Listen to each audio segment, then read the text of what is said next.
Dead America. Spokane. Part 2. By Derek Slayton. Chapter 1. Day 0 plus 67, just before dawn.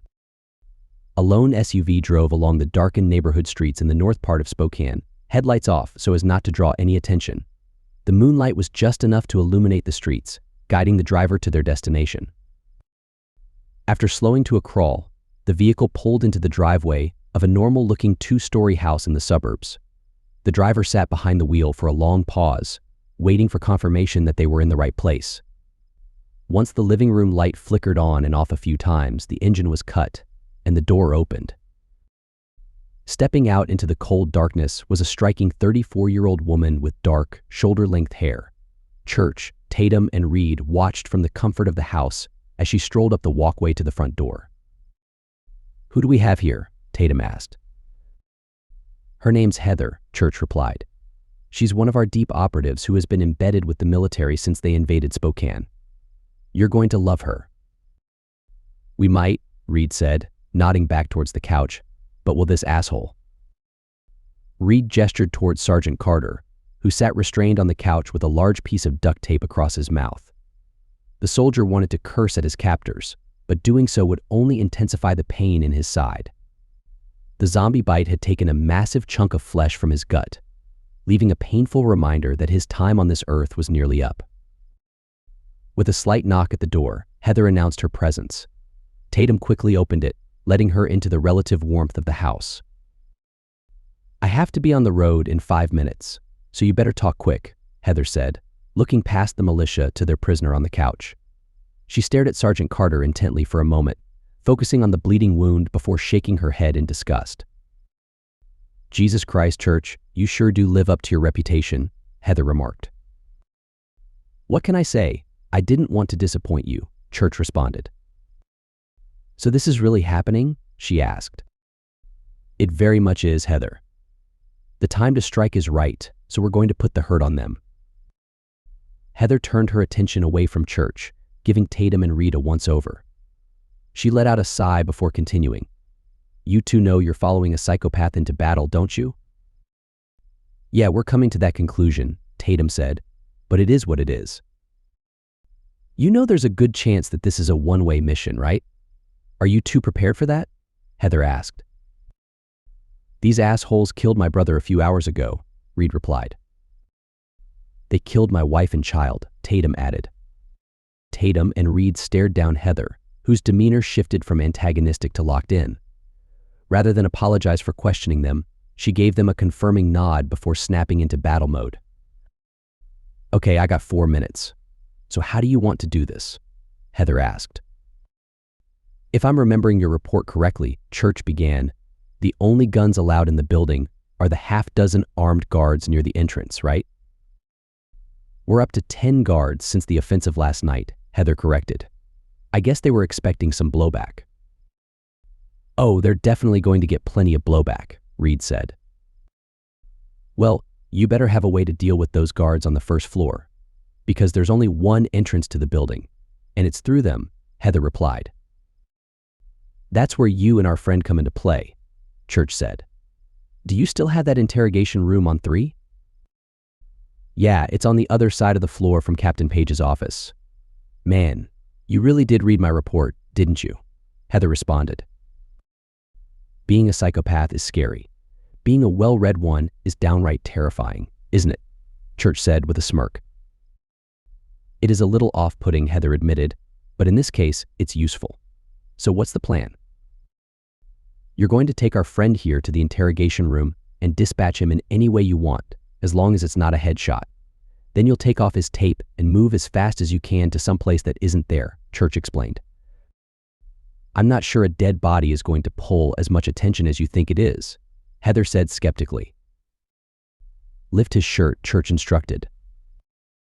Reed nodded and stepped over to the prisoner, lifting up his shirt to reveal the bite wound. Heather stared at it for a moment before the plan clicked in her mind. "Oh, that's good," she acknowledged. "So that will get the guards' attention?" Tatum asked. "And every soldier in a mile radius," Heather confirmed, "which you're going to have to be ready for." So I hope there's more than just you three. Don't worry, we're more than capable of handling whatever they throw at us, Tatum assured her.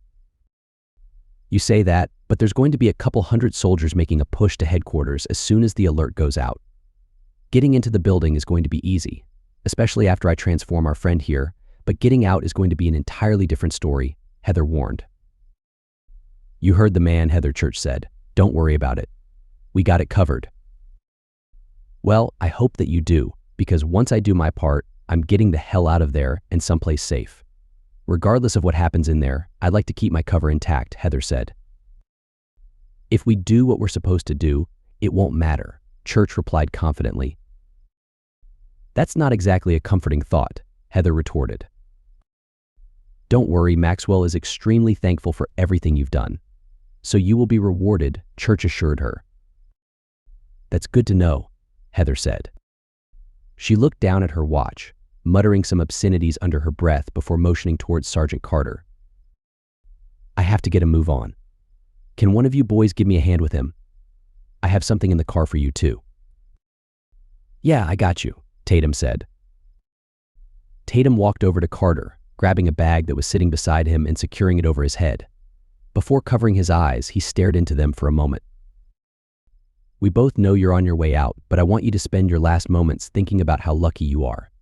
If you weren't so useful to us, I would be driving you down to Rosalia right now and letting those people have their fun with you, Tatum said coldly. Carter seethed behind the tape over his mouth, mumbling something that Tatum didn't understand or care to. Once the bag was securely over his head, the militiaman yanked him off the couch by the arm, dragging him across the living room and following Heather out the door. He stopped just behind her as she paused before exiting. Church, you and your men need to be in position by 9:30. Because that's when I'm kicking this off, Heather reminded. Don't worry your pretty little head, Heather. We'll be ready, Church replied. Heather gave the large psycho one more look before exiting the house, giving Tatum a motion to follow. She remained silent on the walk to the SUV, pulling open the back passenger side door. Stick him in there and make sure he's tied down properly, Heather instructed. This is already going to be one hell of a day without being strangled from behind. Don't worry, it's not my first rodeo. I'll make sure he won't go anywhere, Tatum said. Heather nodded and let him get to work while she retrieved a file folder from the front seat. Once Carter was secured, she handed the information over to Tatum, speaking low so that only he could hear her. The maps are crudely drawn, but they'll give you an idea of where the reinforcements are coming from, and there's going to be a lot of them, so you better be prepared for that, Heather said. Are you familiar with the prison camp the military is running in the north of the city? Tatum asked. Yes, I am. Been there many times, Heather replied. Well, you won't be going back there because we emptied it out, Tatum said. Heather thought about it for a moment, realizing what that meant.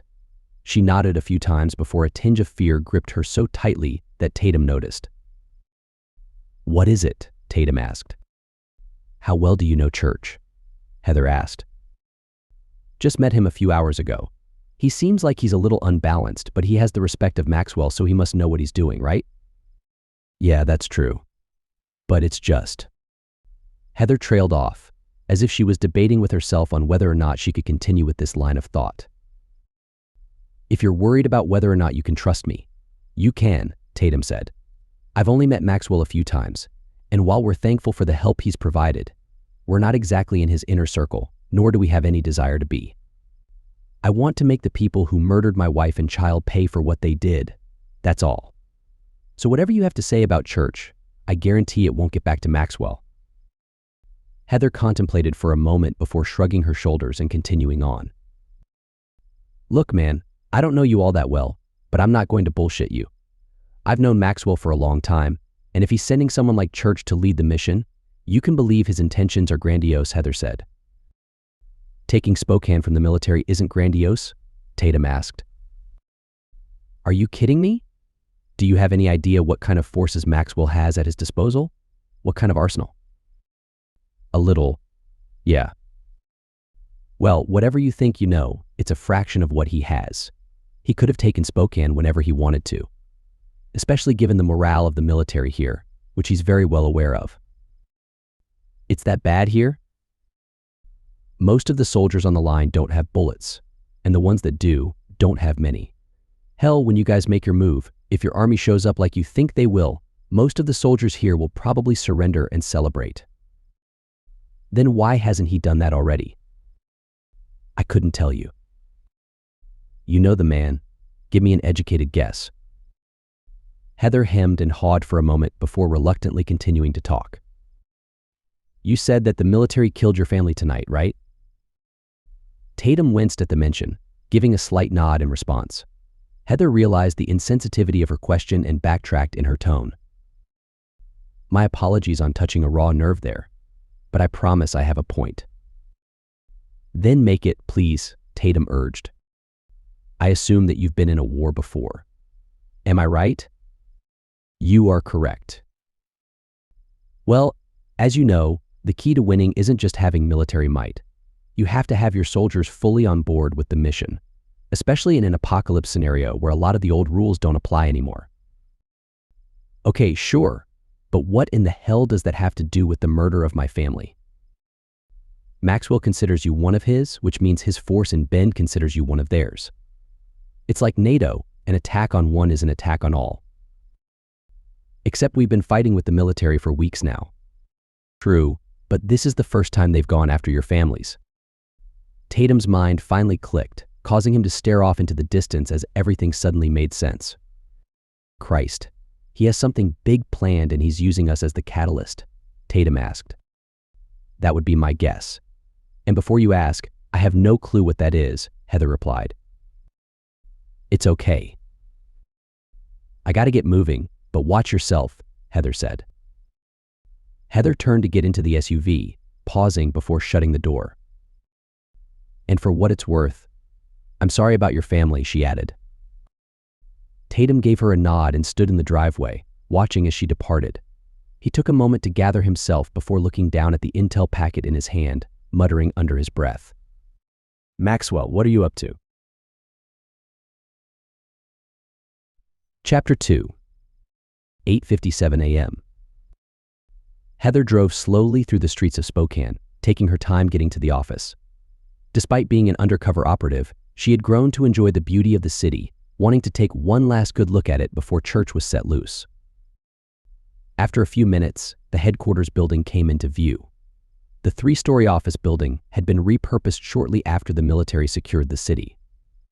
With its close proximity to the train yard and the front lines of the southern defenses, it made the perfect spot for Captain Page to set up shop. Heather drove up towards the parking lot entrance, where two guards motioned for her to stop. She glanced to either side of them, seeing some makeshift fencing, but not much in the way of manpower. Looks like they know they screwed up and are anticipating a response, Heather said. Sergeant Carter mumbled in the back seat, prompting her to turn around and speak forcefully. I know you can't see me at the moment, but rest assured I'm glaring at you. I'm going to make this simple. If you behave, I'm going to off you quick once we're in the office. If you cause me trouble, I'm going to let you bleed out after lopping off something you're going to want attached to your body even in death. Am I clear on that? Carter responded with a two-syllable murmur, which was enough for Heather. I'm going to assume you said yes, ma'am, so we're moving on, she said. Heather pulled up to the blockade, rolling down her window as the guard approached. She breathed a sigh of relief when she recognized the man. What's up, Angelo? How have you been? Heather asked. You know how it is, Heather. Long days of thankless work, where the only reward for a job well done is more work, Angelo replied. You're a victim of your own success. Yeah, tell me about it. I'm supposed to be in my bunk right now under 20 pounds of blankets. Instead, I'm freezing my balls off in a parking lot, and nobody will tell me why. Come on now, Angelo. You know you didn't sign up for the military so you could know why you were doing things. Angelo let out a laugh, nodding in agreement as he lowered his head and peeked into the back seat. Ain't that the truth? Angelo gave a long look to the man before turning back to Heather, who responded with a sheepish smile and a shrug. Before you ask, I don't know who he is or what he did. I was just told to go pick him up and bring him here, Heather said. Angelo thought about it for a moment before laughing. Don't sound so bitter about it, Heather. You didn't sign up for the military so you could know why you were doing things. Heather laughed at the poor attempt at a joke, hoping that it would be enough to end the conversation. Even in the apocalypse, it's not too late to rethink one's life choices. Ain't that the truth? Angelo replied. Angelo looked over to his partner, motioning for him to raise the barrier to the parking lot. As soon as the path was clear, he turned back to Heather. Hey, if you're not busy tonight, there's a group heading up to the supercenter to hang out. Some of the guys got a hold of a solar generator and set up the electronics section like it's a giant living room. We're going to play some games, watch a movie, and just kick back. Yeah, that sounds good, Angelo. I'll see you there. The young guard nodded and stepped back from the vehicle to allow it through. Heather pulled up to a parking spot close to the building, pausing before getting out. She turned her head slightly to the back, speaking forcefully to make sure her point was getting across. Remember what I said. If you want to go into the afterlife fully attached, you're going to be very, very quiet as we walk. There was another muffled response from Sergeant Carter before he fell silent. Heather took another moment to prepare herself for the unpleasant task ahead before stepping out of the SUV. She quickly circled around, grabbing the prisoner and unlatching him from the seat. Much to her surprise, he didn't fight as he was pulled from the vehicle. Her mind wandered as to why, thinking that he might be up to something. However, the most obvious answer occurred to her. With that bite, he was already dead and knew it. The only positive thing that could happen for the rest of his life was a quick and easy death, which she was offering. You're doing good. Keep this up, and I'll make it quick, she said. The bag on his head slowly nodded, putting her at ease as she led them up to the front door of the building. When she got close, one of the guards stepped through to open it up for her. I appreciate that, she said. Before she could get more than 2 steps inside, however, another guard blocked her path. She didn't recognize him, as he was one of the newcomers to the building in response to heightened threats. He had a clipboard of names in front of him. State your business here, the guard demanded.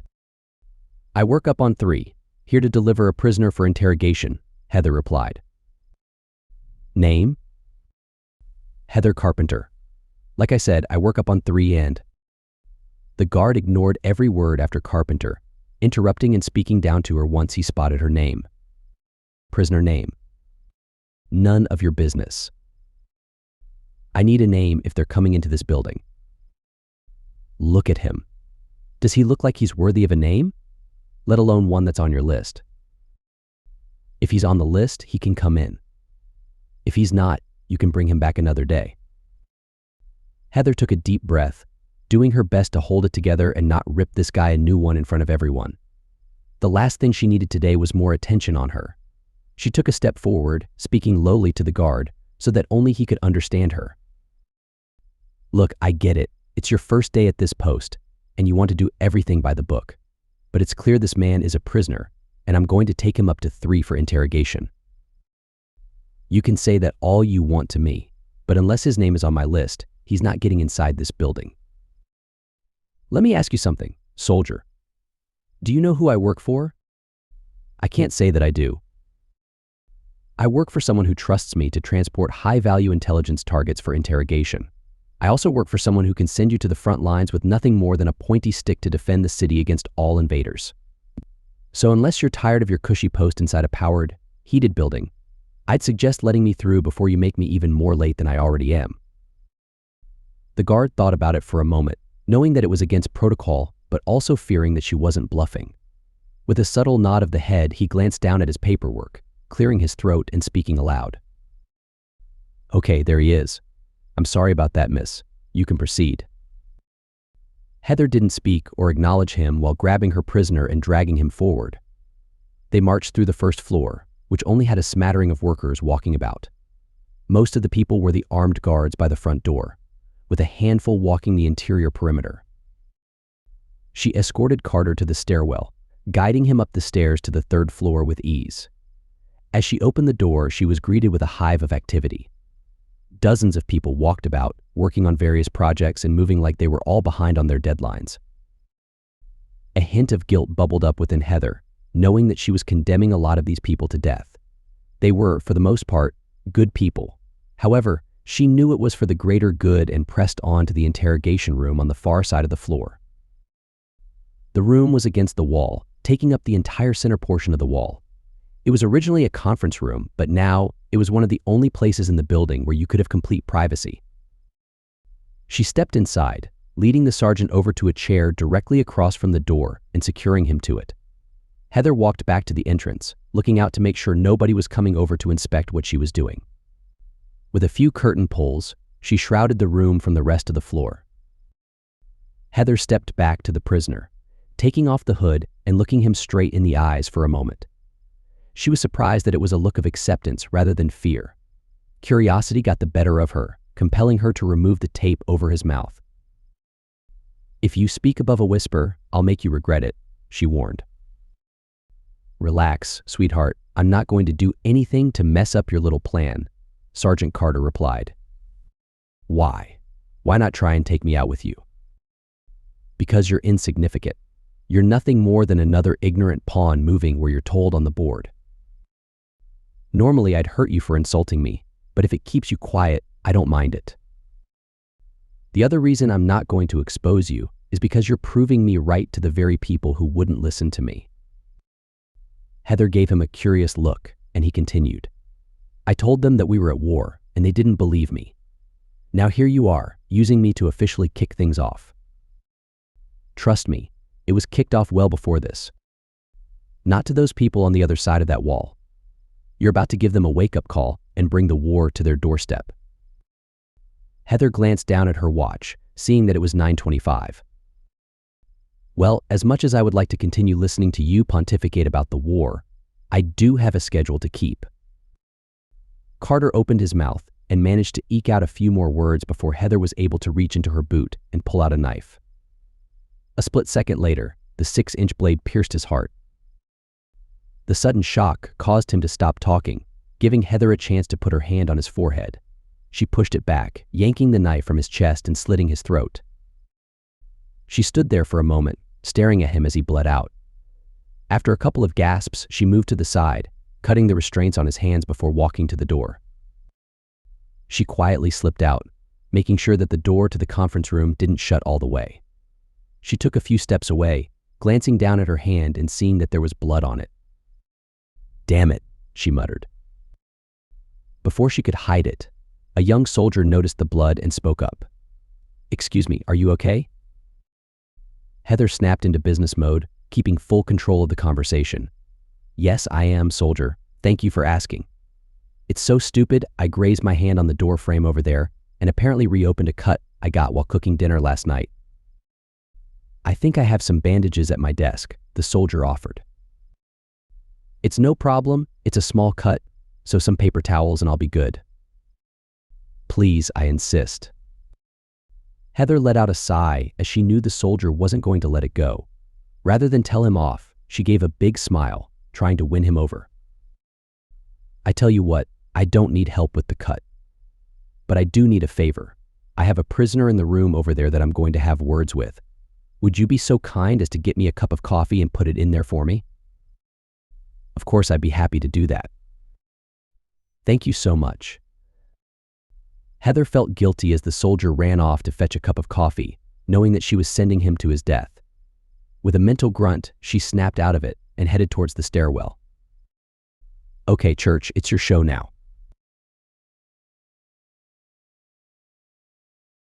Chapter 3. Captain Page stared out the window of her third-floor office, completely lost in thought. Her concentration was broken when there was a knock at the door. "Yeah, what is it?" she called out.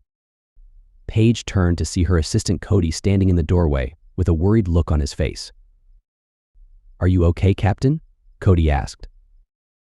"No, Cody, I am not," she admitted. "Somebody acting on my authority screwed the pooch, so it's only a matter of time before something bad happens as a result." The underlying hint of anger peppered her response, which didn't go unnoticed by Cody. "I'm sorry, Captain. I didn't mean to interrupt your strategizing. I was just concerned, that's all," Cody said. Paige let out a sigh, putting her hand up in an apologetic manner.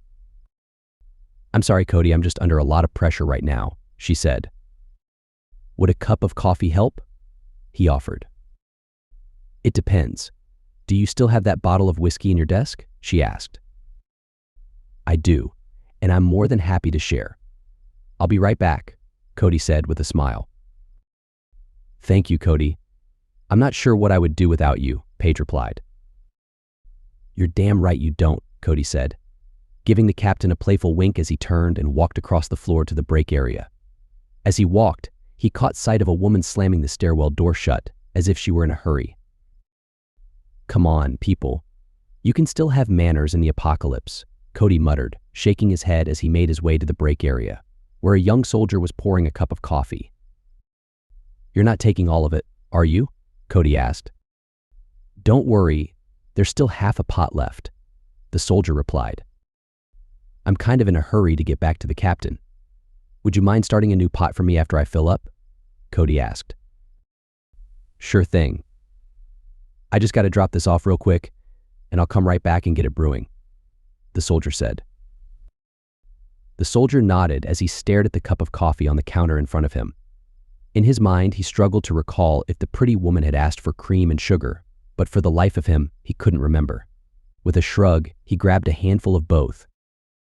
If she doesn't use it, I'll put it back, he thought to himself. The soldier carefully walked the coffee over to the conference room, not wanting to spill a drop of the nearly overfilled coffee cup. As he reached the door, he turned around and used his back to push through the door. He barely made it through the door when a set of bloody hands grabbed him by the shoulder and yanked him back to the ground. He landed hard, knocking the breath from his lungs. The soldier attempted to scream for help, but could only manage a gasp as the zombie prisoner pounced on him. The creature's teeth latched onto his Adam's apple, ripping it clean out. The soldier convulsed violently as the life left his body, while the ghoul chewed with delight. Outside the conference room, a young woman looked up from her desk, watching as the door swung back and forth several times before settling. Despite trying to push it out of her mind, she thought it looked out of place, prompting her to get up from her desk. The woman walked cautiously towards the door as some unidentifiable sounds could be heard from inside. As she left her desk, one of the other soldiers she was working with took notice. Where in the hell are you going? We have work to do, the soldier said. The young woman didn't respond verbally, only putting a single finger in the air to get them to quiet down. She continued listening carefully to the sound coming from inside the room, trying to make sense of it. She paused for a moment outside the door, hearing grunting and slight moaning from inside. Without thinking, she pulled the door open to investigate. The light from the office poured into the room, shining on the two zombies who took an immediate interest in her. The woman froze in her tracks, letting out a scream as one of the zombies slammed into her at full speed. The impact sent the two of them crashing back into a cubicle wall, but it didn't deter the zombie from ripping out a chunk of the woman's throat. The former soldier zombie immediately locked onto an older soldier that was hunched over a nearby desk. He was so involved with his work that he didn't hear the ghoul coming. Panic quickly spread throughout the floor as people realized what was happening. Random voices called out for others. Some screamed for help as the zombies took notice of them. One voice, however, cut through the chaos and grabbed the attention of several people. Get to the stairs, a voice yelled. A couple of dozen people on the floor heeded the direction, running as hard as they could towards the stairwell door. Two soldiers reached it first, pushing on the door only to find it locked. What the hell? How is this locked? One of the soldiers yelled. They pushed on it harder, moving it only a couple of inches, which was enough for them to see a heavy-duty door wedge on the other side of it. The captain had grown tired of the door slamming shut, so this was a low-cost way for them to prevent that from happening. Now, however, it effectively sealed the room. Get into an office. The soldier by the door yelled out as he turned around, watching in horror as several zombies tackled the people attempting to flee.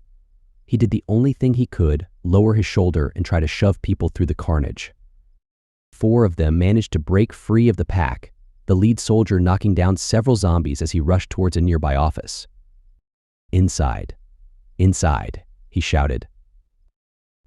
The 3 other people managed to get through the door before the soldier was forced to slam it shut and lock it. All 4 of them stood there, shell-shocked, as they watched zombies rampage across the floor, chasing down the handful of people who were still alive but hadn't been able to secure cover. Across the hall, Captain Page was on a call, doing her best to listen to what was being said. However, after several moments of yelling outside her office, the noise became too much for her to ignore. "Clint, let me give you a call back in a minute.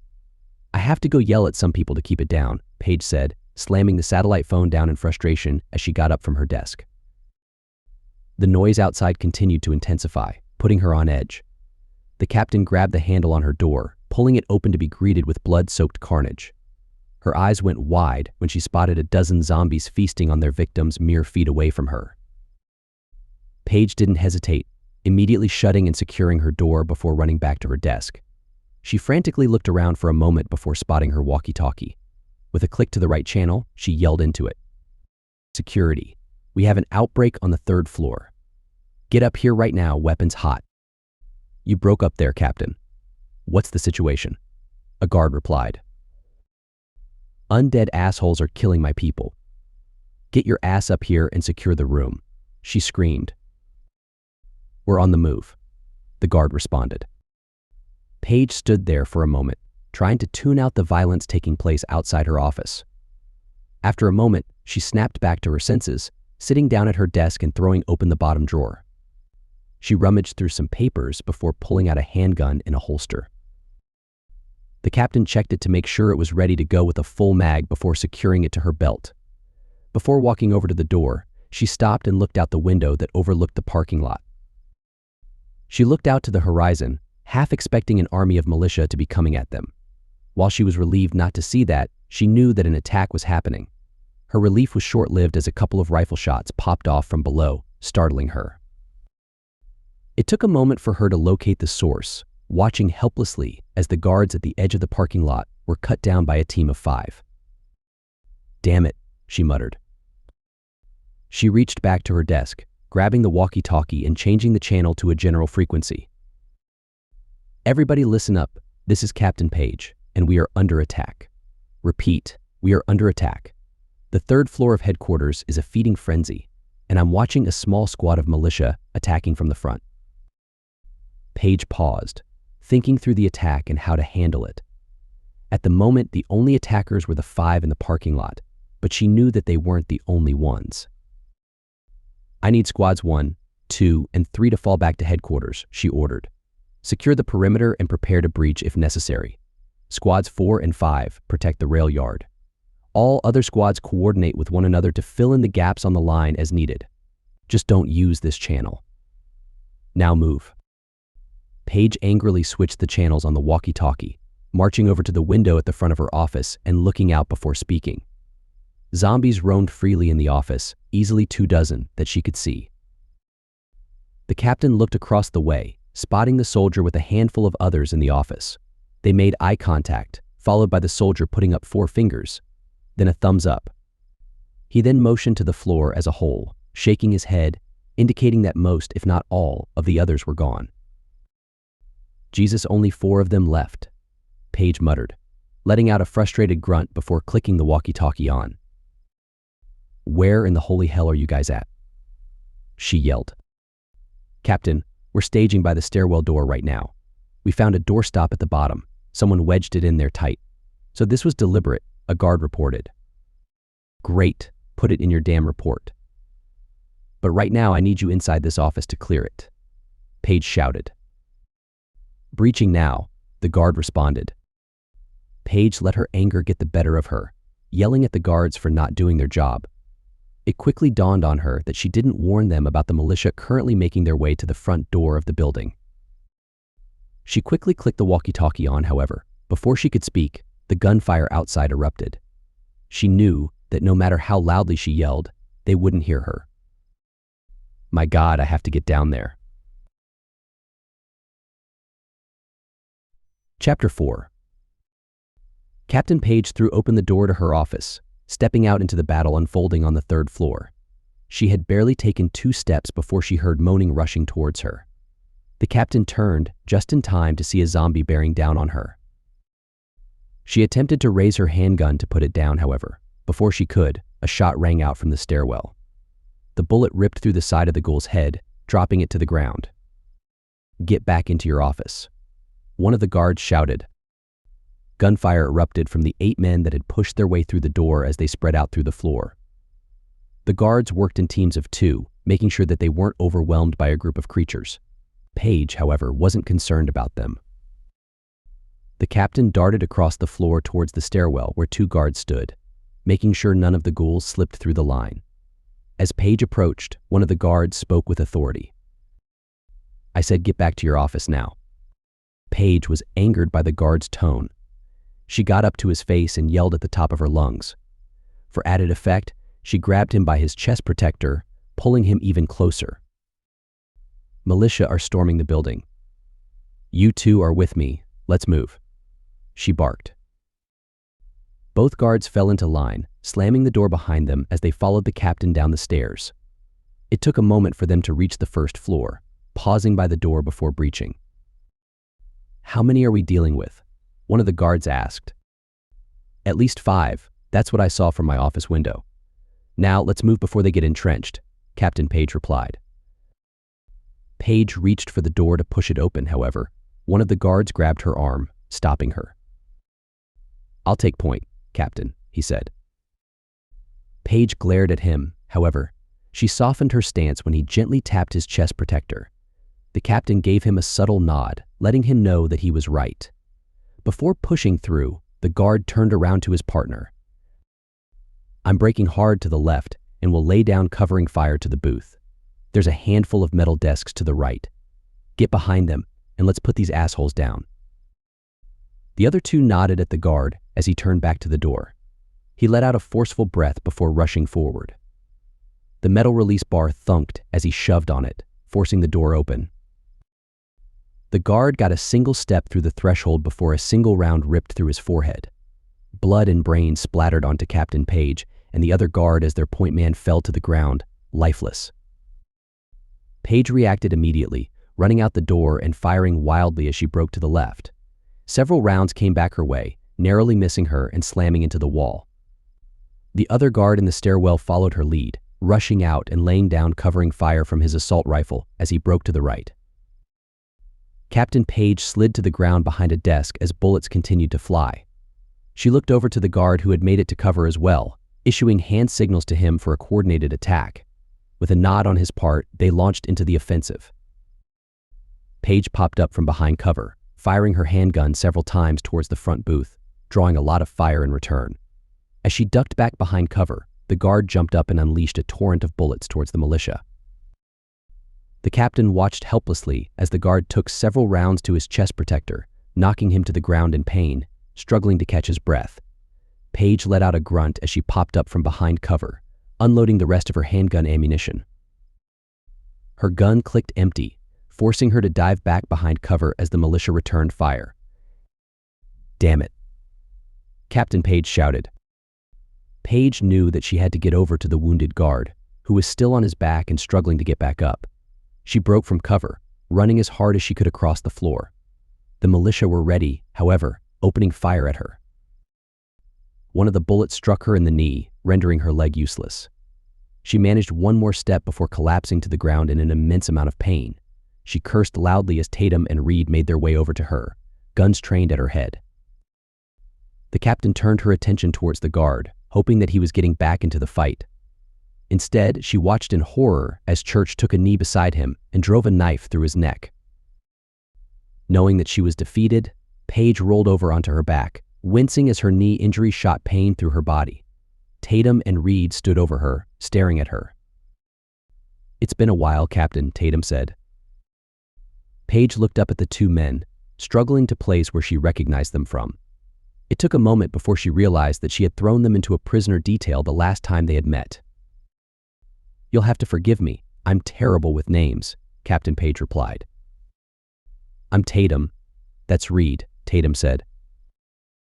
"And I bet you wish you had taken us up on our offer for cooperation," Reed added. "I wish I had a lot of do-overs these days," Captain Paige admitted. Tatum smirked. "Well, before I get to deliver a do-over of my own, I just have one question for you. Did you give the order to strike our compound?" "I didn't know there were families there. I swear to you, I was told that it was strictly a military tar." Paige's denial was cut abruptly short as Church fired a single shot into her forehead. Both Tatum and Reed jumped at the sudden gunshot, looking over to the hulking man who wore an agitated expression on his face. Jesus Christ, you two, we still have a bunch of trigger-happy assholes upstairs. Can we focus on something other than chit-chat? Church snapped. Tatum and Reed looked at each other before shrugging, knowing that Church was right. Eric, Devin, hold down the front, Tatum ordered. Boss, we got a problem, Eric called from the guard booth. Tatum turned to see Eric pressing down hard onto Devin's chest. Jesus Christ, Tatum muttered as he rushed over, seeing that Devin had taken a round to the upper torso near his shoulder. Devin wasn't fully conscious as Eric struggled to stop the bleeding. What the hell happened? Tatum asked. He took a bullet in the exchange, Eric explained. Tatum, front door contact, Reed shouted. Reed raised his weapon and fired several times at the glass, forcing a couple of soldiers to dive for cover. Get up to 3 and finish those guards off. Eric and I can handle the door until our reinforcements arrive, Tatum ordered. You won't have to hold them for long. Reed, let's move, Church said, talking into his walkie-talkie as Reed joined him. The two rushed over to the stairwell door, concerned that the gunfire coming from the 3rd floor was tapering off. Second team, as soon as their main force gets to the parking lot, you strike, Church said into the radio. Copy that, sir, a voice replied. Church secured the walkie-talkie to his belt before reaching to the back of his pants. Rather than pulling out a gun, he revealed 2 bright silver hatchets. Reed shook his head, however, he kept his mouth shut so as not to upset the crazy person he was following into battle. Church bolted up the stairs, his smile growing with each step. As he approached the 3rd floor landing, the door began to open, causing him to move a little faster. An unsuspecting guard stepped out from the offices, never seeing the hatchet swinging towards his face. He let out little more than a gasp as the blade slammed into his face at a 45-degree angle, shattering his nose and the front part of his skull. Church continued his momentum, shoving the dying man back into the other guards following close behind him. 2 of the guards staggered back, struggling to regain their footing as the crazed beast continued his attack. Church swiped one of the hatchets across his body at just the right distance, the sharpened blade slicing across the throat of one of the guards. The other one attempted to raise his gun as Church closed the distance, tackling him to the ground and getting on top of him. The guard screamed in terror as Church raised both arms above his head before bringing the hatchets down as hard as he could into the man's head. The sounds of the commotion filled the office space, drawing the attention of the other 3 guards who were securing the other side of the floor. We're under attack, one of the guards shouted. 2 of the remaining guards raised their rifles as the 3rd tended to the civilians, pushing them to cover. Before either of the men could fire, Reed sent a torrent of bullets in their direction. The militiaman's aim was true, striking both men in their chest protectors and sending them to the ground. Reed didn't play it safe, rushing up to their positions and sending a round into their heads before they could recover. Reed's attention turned to crying coming from the back corner office. He raised his weapon and inched his way towards it. He stopped a few yards away before barking out orders. I'm only going to say this once. Throw down your weapons and walk out very, very slowly with your hands raised above your heads. If you don't, I'm going to throw a flashbang in there and let the butcher over there have some fun. You have 3 seconds to decide. Before Reed could start counting, an assault rifle clattered to the ground outside the office. I'm coming out. I have 4 civilians with me, the guard called. Like I said, hands up and slow, Reed replied. Reed kept his finger hovering over the trigger as the lone remaining guard stepped out from the office, hands in the air as instructed. Close behind him were the civilians, one of whom let out a terrified scream as Church walked towards her. Reed glanced over to the maniac militiaman, who was covered in blood and holding 2 equally bloody hatchets. The grin on his face was that of pure joy, which concerned Reed even more. I think we're good here, Church, Reed said. Oh yeah, we're very good, Church replied. They're surrendering. I don't think we need to establish our dominance any further, Reed added. Church stared at the group menacingly for a moment before softening his demeanor. He snapped from crazy killer mode to playful in a split second. Well, that was fun, wasn't it, Reed? It was something. If you can handle them, I need to get downstairs and help Tatum, Reed said. Church held up a single finger, getting his partner to pause as he pulled out the radio. How are we looking, boys? He asked. He held the walkie-talkie close to his ear so that only he could hear the response. A big grin stretched from ear to ear as he motioned for the prisoners and Reed to follow. Come on, everybody, we're taking a field trip over to the windows. Come on. I'm not going to hurt you. Don't worry, you're going to be just fine. There's just something you need to see, Church said. Church eased the tension in the room by securing his bloody hatchets at the back of his pants. He gently motioned for the prisoners to lead the way over to the window, allowing Reed to catch up to him. Are we good?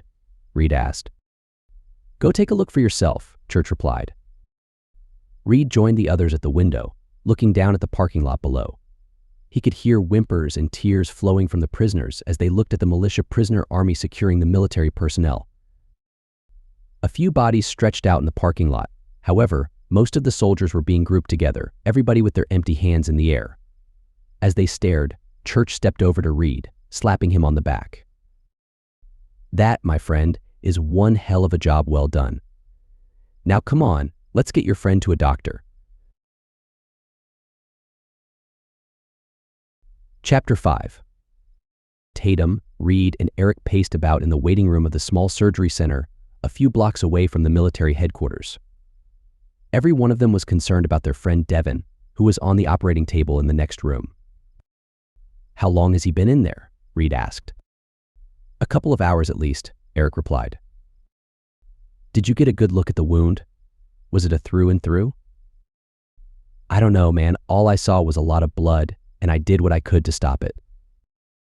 Reed wanted to follow up with another question, but he kept his mouth shut and continued pacing, knowing that even if he knew the situation with Devin, he couldn't change things. Thankfully, for his own mental well-being, he didn't have to wait long for answers. One of the doctors stepped into the room, his smock still covered in blood. The sudden arrival and appearance caused concern among the militiamen.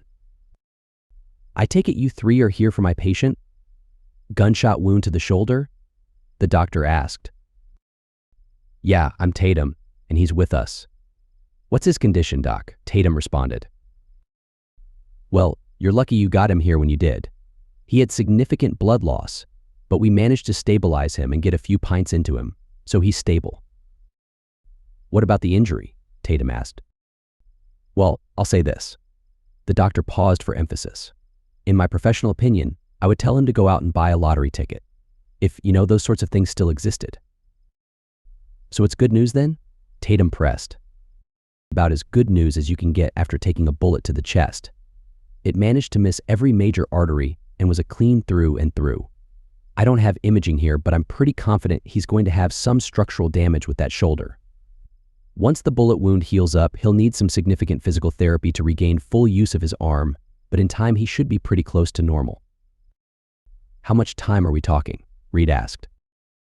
It's hard to say, but with injuries like this, he'll be at 70% in 6 months or so, probably another 6 to 12 months after that to hit 100%. How long does he need to stay here? Eric questioned. In this building? Maybe another hour or so. My nurses are patching him up and preparing him for transport. Transport? To where?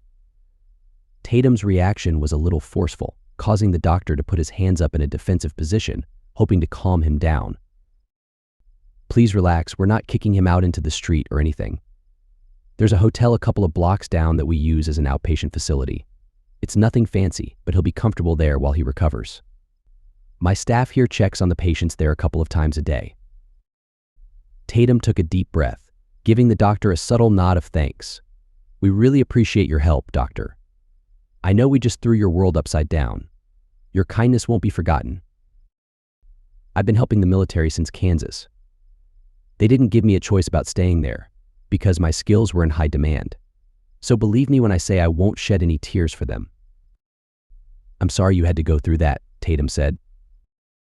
Me too. The doctor turned to head to the back of the building, but paused before going through the door. By any chance, could I trouble you for a favor? Whatever you need, Doc, Tatum replied, My normal runner was with the military, and I could use a few things from cold storage. Would you mind running down and getting them? Not at all. Just give me the list and tell me where we're going. The doctor nodded as he pulled out a pad and began jotting down notes. There's a grocery store 2 blocks away to the south. Inside the freezer section are a ton of drugs. If you could grab me these, I'd be grateful. The doctor handed over the note, giving Tatum a moment to read over it to make sure he understood what was written. If you don't mind me asking, Doc, why are your drugs in a grocery store? Reed asked. Well, we have limited power here, but the military rigged up a solar generator for the freezer section there. So if the power goes down, we don't lose our cold drugs. Because unless you know something I don't, they aren't going to be making more of that stuff anytime soon. We'll be back in a few minutes with your order, Doc, Tatum said. I appreciate it. The doctor stepped into the back room, leaving the 3 militiamen in the front on their own. If you two don't mind, I'm going to stay here with Devin, just in case the doc needs any more info on him, Eric said. No problem, Eric. We won't be long, Tatum replied. Tatum and Reed walked out of the makeshift doctor's office and into the cool afternoon air. Both men stood there for a moment, taking in the stillness and savoring it.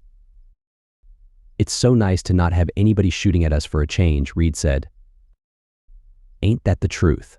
None of those things trying to bite us in the ass either, Tatum added. Give me assholes with guns any day of the week, especially over those fast ones. The two of them continued walking, soaking in the sunlight and trying to decompress from the last couple of days. It took half a block before Reed broke the silence. If I ask you something, will you give me an honest answer? Of course. What's on your mind? Tatum asked. Did you really think we were going to pull this off? Didn't it feel like it was going to be a one-way trip, especially after meeting Church? Tatum turned to his friend, struggling to keep a straight face while responding. I mean, I knew I was going back. Wasn't so sure about you there. Reed lightly smacked his friend on the arm, prompting some laughter on Tatum's part. Damn, dude. The complete lack of faith in my ability to live through shit. I mean, if it's any consolation, I would have totally given you one hell of a eulogy. Oh, Lord. You were going to tell the hunting story, weren't you? You mean the one where the deer got the better of you and knocked your ass into the freezing creek? Yep, I think that's the one I'd tell. Well, Tatum, I want to thank you. For what? Giving me a reason to outlive you. Both Tatum and Reed broke into laughter as they walked, enjoying the much-deserved break from reality. Another block up, they spotted the grocery store on the corner. That's gotta be it, Reed said. Let's get our shopping done and see if we can't find a bite to eat. It's a shame the city isn't fully operational because there's an awesome steakhouse about a mile from here. I would kill for a steak right about now. Hell, I'd kill for anything that didn't begin life in a pouch. I'll remember you said that the next time we're being force-fed a salad. The two men walked through the entrance to the grocery store, seeing that it had been completely cleaned out except for the refrigerated section. It took them 15 minutes to find everything on the list, as nothing was organized in a manner that made sense to them. Before too long, however, they had everything they needed and turned back to the door. Before reaching it, 3 of the prisoners walked through, each of them with a rifle slung over their shoulders. As they made eye contact with each other, one of the prisoners noticed the bag filled with meds in Tatum's hand. Are you getting stuff for the trip too? One of the prisoners asked. Reed and Tatum exchanged a confused glance, trying to figure out what he was referring to. Sorry, we've been tied up at the hospital with one of our friends who took a bullet. Oh my God, is he going to be okay? The prisoner asked.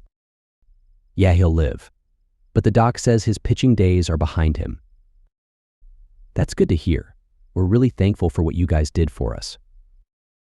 It was our pleasure, but as you can imagine, we're a little out of the loop.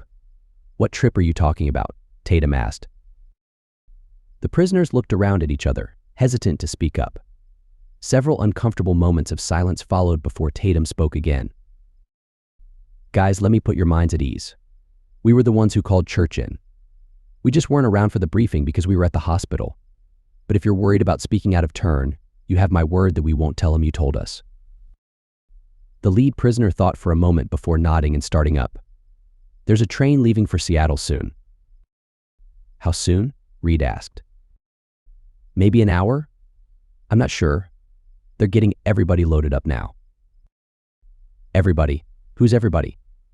Tatum pressed. "I don't know who they are. I mean, there's a lot of soldiers, but I don't know who else." "Do you know where Church is?" Tatum asked. "No clue. But I didn't see him at the train yard. So maybe the headquarters.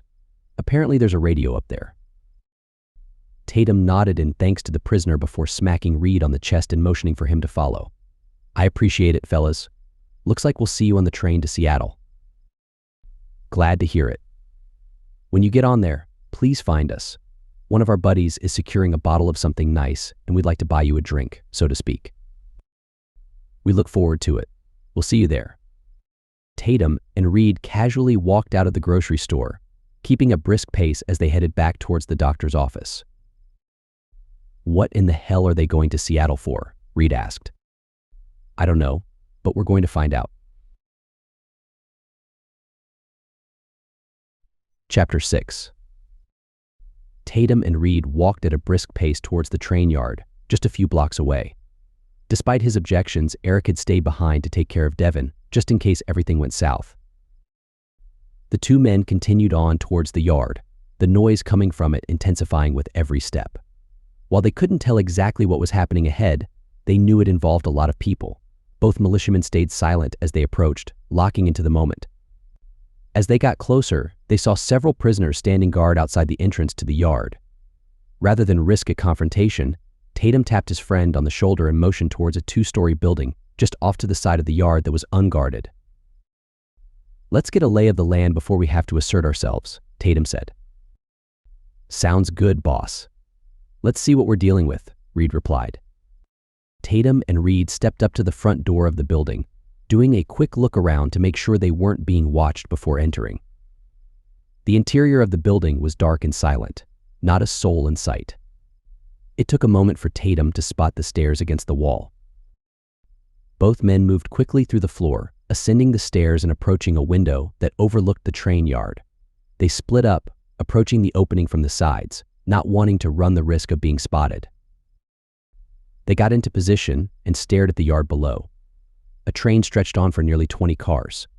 Curiously, they alternated between commuter cars and cattle cars. Most of the cattle cars had been sealed up with prisoners working on something, however, they couldn't tell what exactly from this distance. At the back of the train, however, one last cattle car had nearly 100 people lined up outside of it, as if they were waiting to be loaded onto it. On either side of the line stood half a dozen armed prisoners, staring them down. "Is it just me, or does that not look right?" Reed said. "I'd like to give them the benefit of the doubt, but I'm struggling to at the moment," Tatum replied. "Maybe they're just sending the military back to Seattle? Like a peace offering. We just stormed their headquarters in Spokane and executed the captain. I think we're a little beyond peace offering at this point," Tatum said. "Then what in the hell is Church planning?" "I have an answer, but I don't think either one of us wants to consider it might be right," Tatum replied. Reed thought about it for a moment before a shudder ran down his spine at the thought. "Jesus Christ. Do you really think Church would do that?" "You tell me, Reed. You looked a little disturbed when you came down from the 3rd floor today," Tatum said. Reed immediately shook his head as the horror of it all sunk in. The thoughts of Church going crazy with the hatchets danced in his mind. Damn it. Yeah, he might actually be doing exactly what we don't want to consider. We have to go talk to him, see if we can intervene.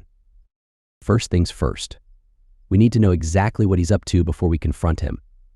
I get the sense he's not the kind of guy who enjoys being wrongly accused of stuff, Tatum said. Yeah, that's a reaction I don't want to be on the receiving end of, Reed agreed. Come on, let's go see what we can see, Tatum said. Tatum and Reed quickly descended the stairs and made their way out of the building. It took a few moments before they had the entrance to the train yard within view. As they approached, one of the guards stepped up, Gentlemen, can I help you? The guard asked. Yeah, I'm Tatum, and this is. Tatum began. The guard spoke up forcefully, interrupting Tatum in a jovial manner. Oh, sir, it's a pleasure to meet you. Tatum and Reed looked at each other in a confused manner, surprised that they were known. You know who I am? Tatum asked. Of course, sir. Oh, right, you probably don't recognize me. I was one of Sergeant Carter's bunkmates and was there when you apprehended him, the guard explained. Tatum feigned recognition, giving him a slight nod and a smile. Well, I'm glad that we could take out the trash and set you and your friends free. Me too. That man was insufferable. Going on and on and on about starting a war and how he was going to be on the right side of history. As if there's going to be enough people still around in 50 years to read history, let alone care about it. Anyway, you did the world a favor by getting rid of him, the guard said. Trust me, the pleasure was all mine, Tatum replied. The guard went into thought for a moment before shaking his head and speaking in an apologetic manner. I'm sorry, I'm just excited to not be on a prisoner detail anymore, and as anybody will tell you, I tend to ramble. You came here for a reason, and I haven't asked what that is. How can I help you out? No need to apologize. But do you know what's going on here? We know they're going to Seattle. We just don't know why, Tatum said. The guard hemmed and hawed for a moment, looking around for someone else, finally locating a militiaman from Deer Park that was overlooking the train yard. He excitedly pointed over to the man. That's the man you need to speak to right there. His name is Garrett. At least I think it is. Regardless, he'll know what's going on. We really appreciate it. And you're doing great work here, Tatum said. Thank you, Tatum. Thank you, the guard beamed at the compliment as Tatum and Reed stepped through the entrance. They walked slowly over to the militiaman, who was making marks on a clipboard and speaking into a communicator. The duo talked softly as they approached. You have a fan club? Reed teased. Not the time, Tatum replied. I'm pretty sure if you autograph something, he'd follow you around like a lost puppy, Reed added. Are you serious right now? Tatum said. What? I'm just trying to keep things lighthearted. People like you more when you're lighthearted, Reed said. They're loading people up into cattle cars. I'm not sure this is a lighthearted moment, Reed, Tatum said. True, but you might be able to get information out of Garrett here if you ask nicely instead of coming off like someone shit in your cornflakes, Reed suggested. Tatum let out a sigh, knowing that Reed was right. As much as his mouth fought it, he put on a smile as he approached. Hey, are you Garrett? Tatum asked. The militiaman turned and looked towards Tatum and Reed, his full beard covering up the surly expression underneath. Yeah, that's me, but I'm busy as hell, so whatever you want, make it quick, Garrett said. We just want to know what's going on here, Tatum said. If Church wanted you to know, you'd know. Now, if you don't mind, Garrett began. Tatum cleared his throat forcefully, interrupting the militiaman. Once cleared, he spoke forcefully. We stormed the headquarters with him, and one of ours took a round to the shoulder. We had to rush him to the dock before he bled out, so we're a little behind on what's going on.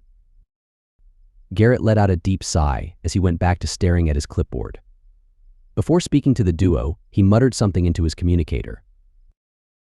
Look, man, we're not asking for mission details, we just, Reed started. Garrett continued looking at his clipboard, holding up his hand to get Reed to stop talking. He nodded his head as if he was listening to something on his communicator. Yeah, that'll work. Let Church know. And when you see him, let him know that Tatum and one of his buddies showed up asking questions, Garrett said. Garrett paused for a moment before responding. Copy that. Okay, gentlemen, so you're not looking for mission details then? Well, that's good because Church is the only one who knows them. The only thing I can tell you is that a group of us are hopping on board that train to ride right into the heart of Seattle with a little message for the military up there. Christ, this isn't a prisoner exchange. You're going up there to fight them, Reed said. Why are you so surprised? Didn't they come knocking on your door last night? Garrett asked. Yeah, but... Reed started. But what? If you're too much of a coward to fight, you don't have to come with us, Garrett taunted. Reed began to step up to the militiaman, taking offense to the coward accusation. Tatum, however, put his hand on his friend's chest, getting him to stand down. "If you're going for a fight, then why are you taking the soldiers with you? Why not just lock them up and call it a day?" Tatum asked. Garrett chuckled, shaking his head before pointing to the tops of the cattle cars. "We're a little ways away, but you see my men working on the tops there, don't you?" "Yeah, what in the hell are they doing?" Tatum asked. "Making some doors to drop some party favors through," Garrett said. "Party favors? Do I even want to know?" Reed asked. Tatum stared at the men working on top of the trains, getting a sick feeling in his stomach as he thought back to Sergeant Carter's fate. Jesus Christ, you're not planning on returning them to the military. You're planning on using them to fight the military. Bingo, cowboy. I can see why they follow you, Garrett replied. Are you shitting me? You're going to make a zombie army and unleash it on Seattle. Reed's tone grew more angry as he spoke, forcing Tatum to put his hands on him to calm his friend down. Save it, Reed? Your objections are going to fall on deaf ears here, Tatum said. Like I said, Tatum, I can see why they follow you. You're definitely the smart one, Garrett said. Where's Church? Tatum asked. I don't think he wants to be disturbed at the moment, Garrett replied. I don't really give a good goddamn what he wants. I asked you where he was, Tatum said. Garrett let out a chuckle before motioning over his shoulder. He's still back at the headquarters building. But like I said, I don't think he wants to be disturbed now.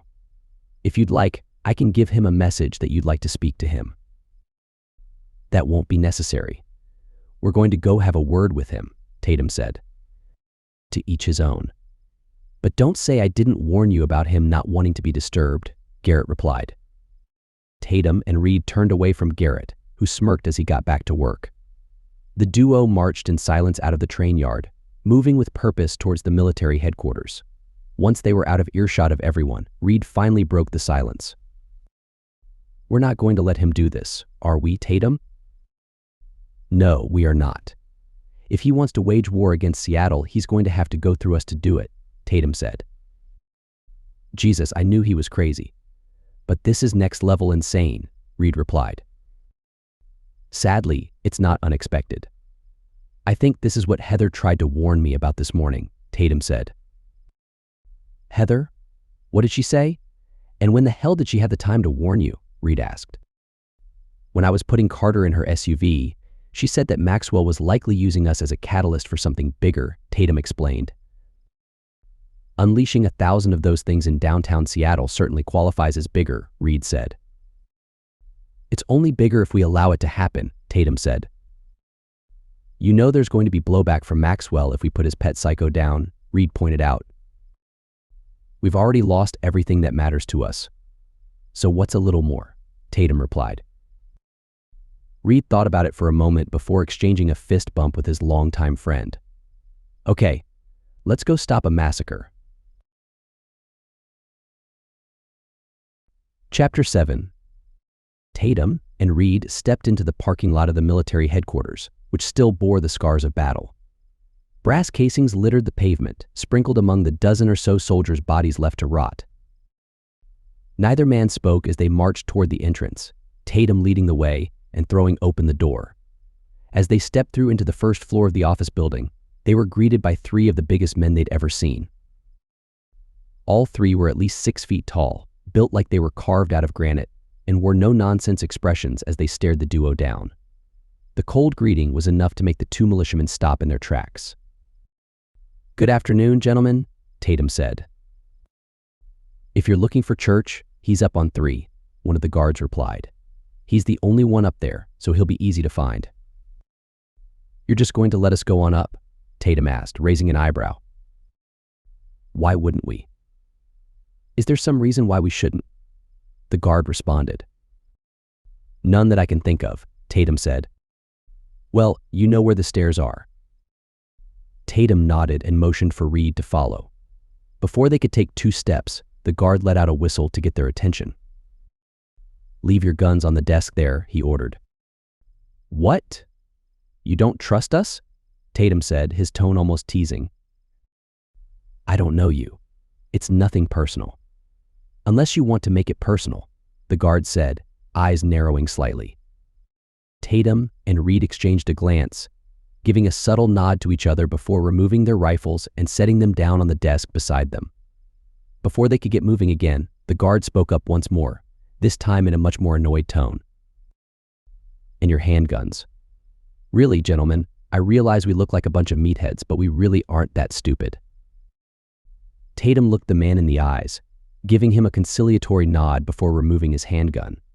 Reed did the same before stepping out into the aisle and doing a spin so the guards could see he wasn't carrying anything else. The guard let out a huff as he waved his hand in a dismissive manner. Come on, let's get up to 3.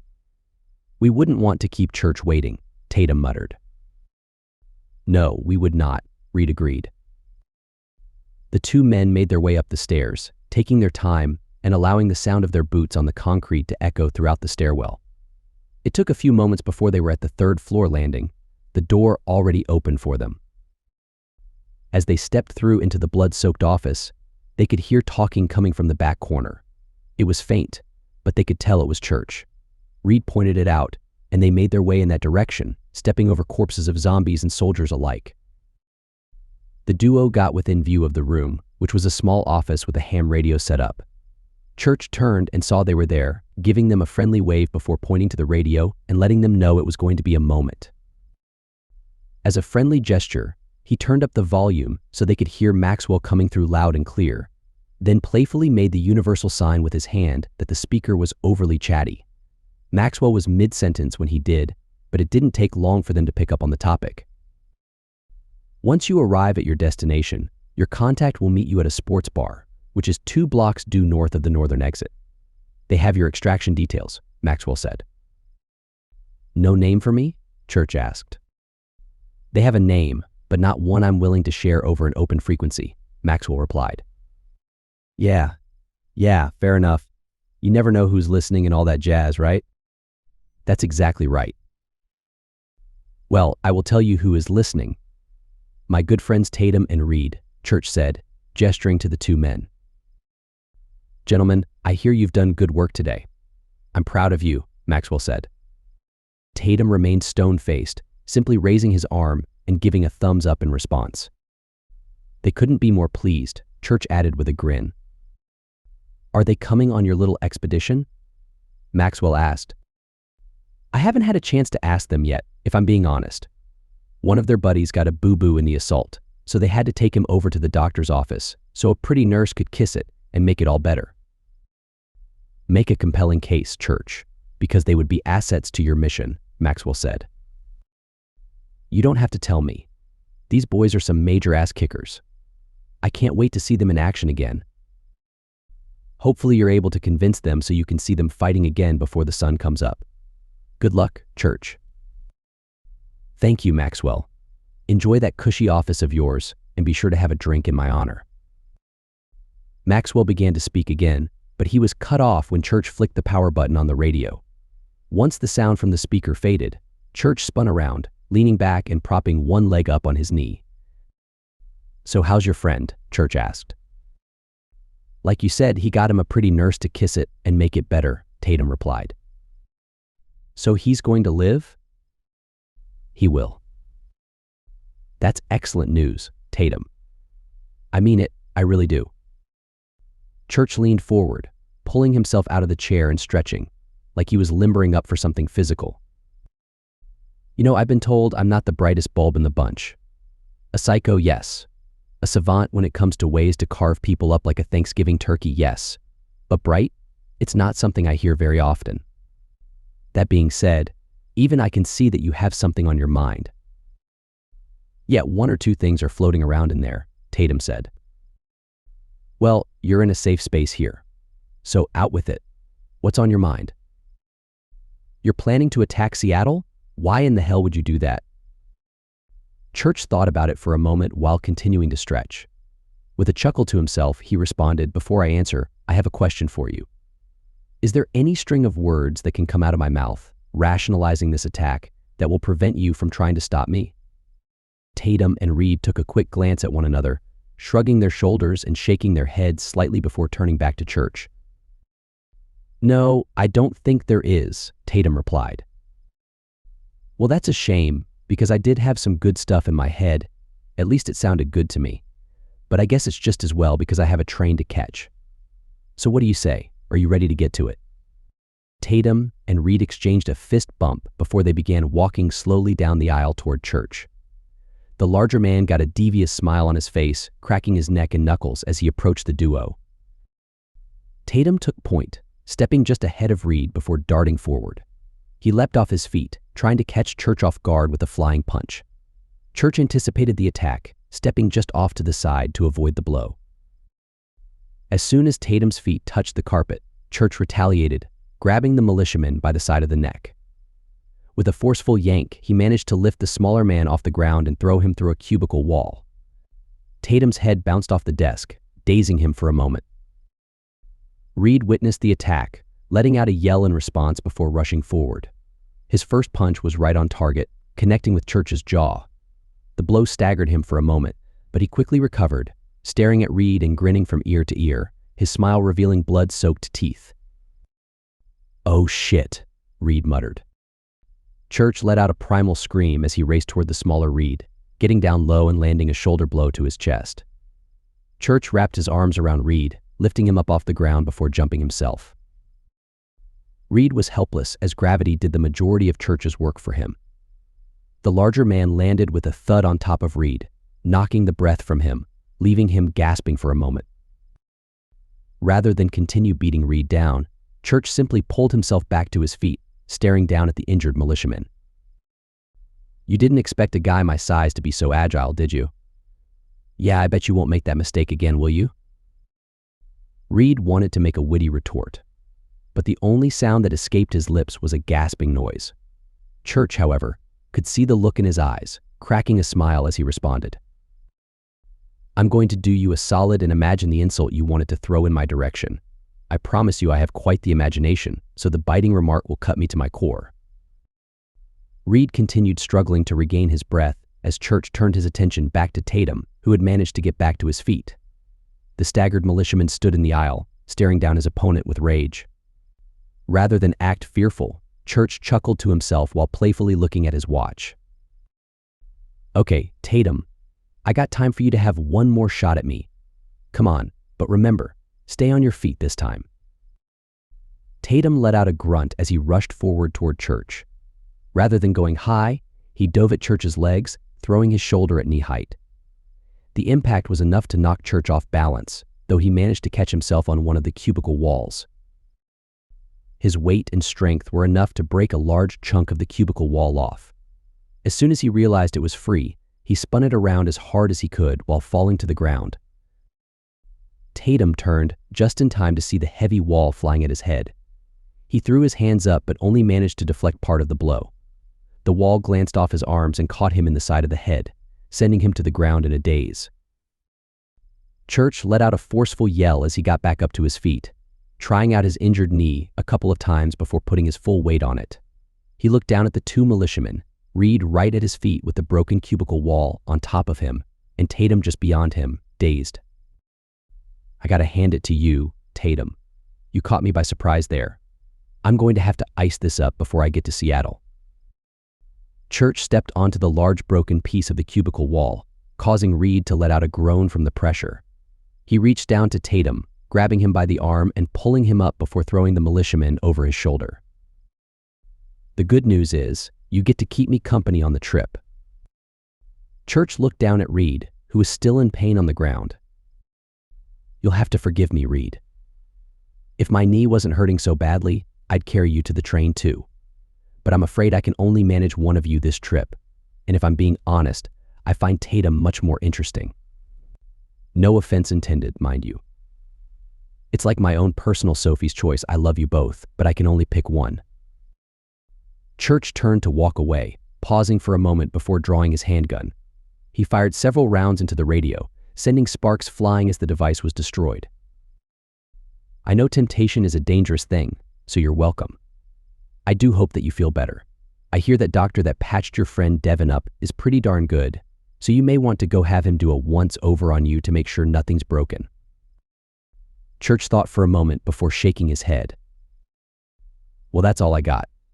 Get some rest, buddy, and I'll see you soon. Church turned and walked away from Reed, carrying a nearly unconscious Tatum over his shoulder. Chapter 8.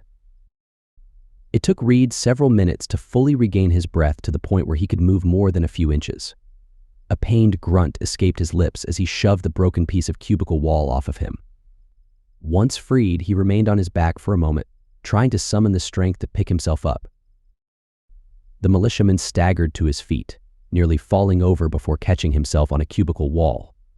Once he was steady, he turned his attention to the radio a few yards away. It didn't take long for him to realize that it was a lost cause.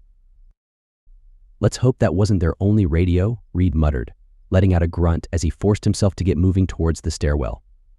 "I gotta get to Tatum. Get your ass moving, man." Reed shook off the wooziness from the encounter with Church and made quick work of the stairs, reaching the first floor and throwing open the door. As he stepped through, he looked to the desk where he had left his weapons, only to find nothing there. "If you're looking for your guns, I put them over here for safekeeping," a guard called out. Reed looked over to the front of the building, spotting two of the hulking guards standing shoulder to shoulder. Both of them wore smug expressions, as if they didn't consider him a threat. "So one of you ran away, huh? I guess he knew I was coming," Reed remarked. His presence was needed elsewhere. "Besides, the two of us are more than capable of dealing with you," the guard replied. "Well, you aren't lacking for confidence, I'll give you that," Reed said, cracking his neck to the side, trying his best to limber up his sore muscles for the fight that was coming his way.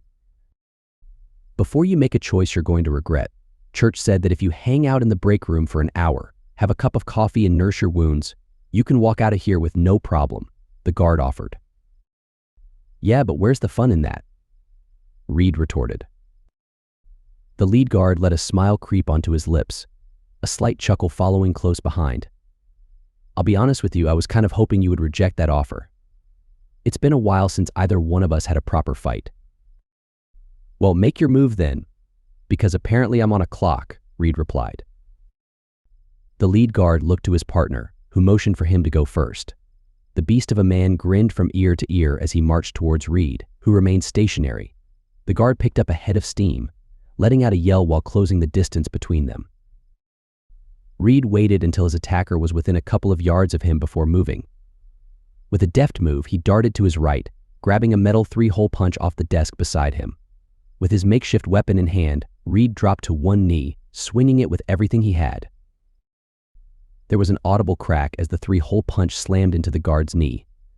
The sudden lack of stability sent the man falling face first to the ground, his head bouncing off the carpeted floor. Reed didn't hesitate, spinning around and delivering another forceful strike to the back of the guard's head. While it wasn't enough to kill him, the blow most certainly gave the man a concussion, putting him out of commission for the foreseeable future. Reed tossed his makeshift weapon to the side, taking a step to another desk and grabbing a metal stapler. With a flick of the wrist, he snapped it open, giving him more reach. "It's not too late for you to grab a cup of coffee in the break room," Reed offered. The guard let out a frightening grunt before walking towards the militiaman. Reed once again stood in place, allowing his attacker to make the first move. The guard opted for simplicity, stepping up and throwing a straight punch. With a simple bob to the side, Reed easily avoided the attack. Undeterred, the guard threw another punch that Reed avoided without trouble. This only frustrated the guard, who went into a frenzy, throwing punch after punch and coming up with nothing but air. He let out a scream before opening his arms up for a bear hug attack, giving Reed a chance to strike. The militiaman swung the stapler in a downward motion, delivering a strike to the guard's head. The sudden sharp pain caused him to take a step back. The stream of blood rolling down the front of his face only served to antagonize him further. The guard let out another scream as he moved quickly towards Reed, throwing a haymaker towards him. The militiaman easily avoided the blow, stepping to the side, allowing the guard to dart past him. With a spin and swing, Reed smacked the stapler against the back of the guard's head. The guard went into a frenzy, spinning around and rushing at Reed with fury in his eyes. The militiaman reacted swiftly, throwing the stapler at the guard's head. Despite his best effort to block the incoming office implement, The stapler made contact with the bridge of his nose. Reed took advantage of the situation, lowering his shoulder and planting it into the guard's gut while wrapping his arms around the man's legs. Once secured, Reed lifted the guard off his feet, driving him into the ground. The guard gasped for air, in shock from the impact. Reed showed no mercy, quickly climbing on top of him and delivering several punches to his face. He didn't stop until blood splattered onto him and the guard fell limp. With both of the guards unwilling and unable to continue, Reed pulled himself up off the ground. He stared at the men for a moment, making sure they were down for the count. Free advice. You may want to ease up on that overconfidence next time, Reed said. He turned and walked over to the front desk, grabbing his handgun and assault rifle before rushing out the door. He barely made it 2 steps out the door before the sound of a train whistle greeted his ears. Damn it, Reed muttered. Despite the pain resonating through his body, Reed began pumping his legs, moving quickly through the parking lot towards the south. It took several minutes before getting within view of the train yard. Much to his relief, the train was still there. He gripped his rifle tightly as he approached, not sure of what to expect. He crossed through the entrance into the yard, not seeing a single soul moving about. No prisoners, no guards, nobody. His eyes were drawn towards the back passenger car of the train, where a lone figure stepped out. Despite the distance, he could tell it was Church. Reed instinctively began to raise his weapon as he approached, but he could tell that Church was shaking his head no. With a simple point to the roof of the train, the psychotic militia leader drew Reed's attention to the handful of men on top, aiming rifles in his direction. Knowing that he would be cut down if he tried anything, Reed did the only thing he could do. After laying his rifle onto the ground, Church waved him closer to the train. Well, this should be interesting, Reed muttered. Reed kept his hands in the air as he approached the back of the train, stopping 10 yards away when Church put his hand up. Well, I think it's painfully obvious I should have left the third guy, Church said. If it's any consolation, if he fought like those other two, it wouldn't have made much difference, Reed replied. Church let out a belly laugh, playfully pointing to Reed before continuing. I knew there was a reason I liked you, Reed. You got a funny way of showing it, Reed said.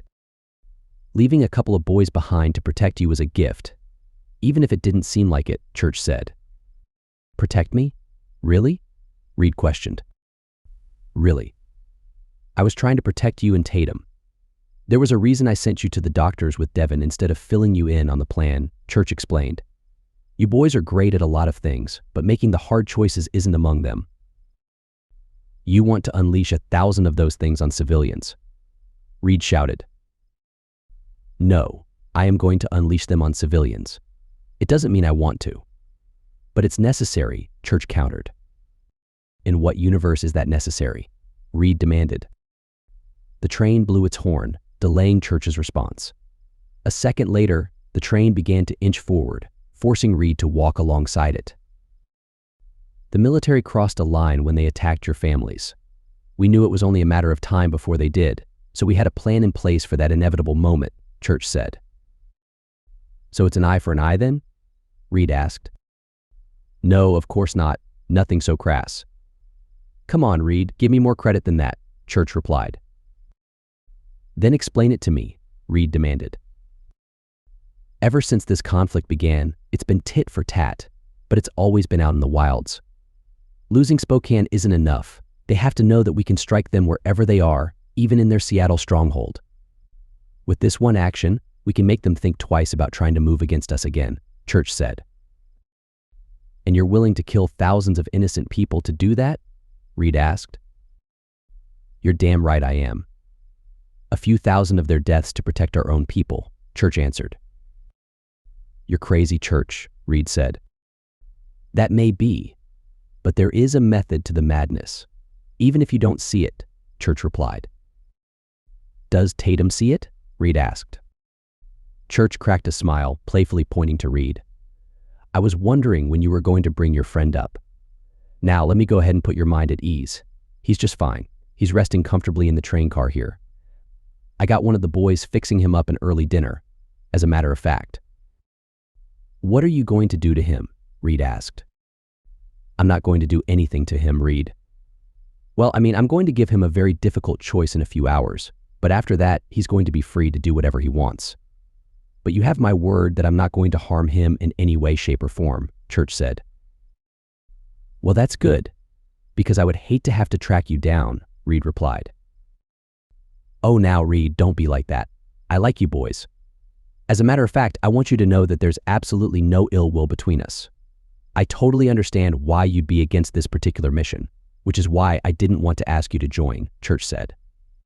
And as a show of goodwill between us, I want you to know that you and your men can stay in Spokane as long as you want. In fact, I'm going to tell Maxwell what a tremendous job you did in securing it. Who knows, he might put you in charge of it since you don't have any place else to go. If there's a way to stop you, I will, Reed vowed.